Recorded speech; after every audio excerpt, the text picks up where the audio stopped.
દર્શક મિત્રો, હું છું પરમાર અનિશા. તમે જોઈ રહ્યા છો લોક સામના ન્યૂઝ. તો જોઈએ આજના સમાચાર.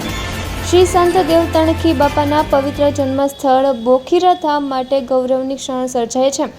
અમદાવાદ નિવાસી યુવા ઉદ્યોગપતિ, સંસ્કારી, કર્તવ્યનિષ્ઠ અને શિક્ષણ સેવા એવા શ્રી જયમીનભાઈ કાંતિભાઈ પીઠવાની બોખીરા ધામના ઉપપ્રમુખ તરીકે નિમણૂક કરવામાં આવી છે. શ્રી જયમીનભાઈ પીઠવા પોતાની કાર્યક્ષમતા, સમાજ સેવા પ્રત્યેની ભાવના અને સકારાત્મક નેતૃત્વ માટે જાણીતા છે.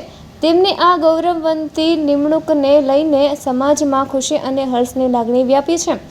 લોક સામના ન્યૂઝ પરિવાર દ્વારા શ્રી જયમીનભાઈ પીઠવાને આ મહત્વપૂર્ણ જવાબદારી માટે હૃદયપૂર્વક અભિનંદન પાઠવવામાં આવ્યા છે.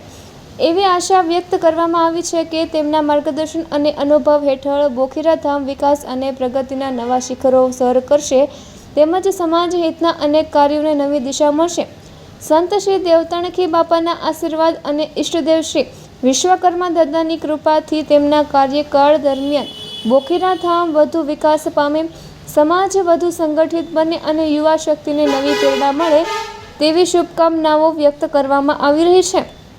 લોક સામના ન્યૂઝ પરિવાર તરફથી શ્રી જયમીનભાઈ કાંતિભાઈ પીઠવાને તેમના સફળ અને ઉજ્જવળ કાર્યકાળ માટે ખૂબ ખૂબ શુભેચ્છાઓ. તો ફરી મળીશું એક નવા સમાચાર સાથે. ત્યાં સુધી જોતા રહો લોક સામના ન્યૂઝ.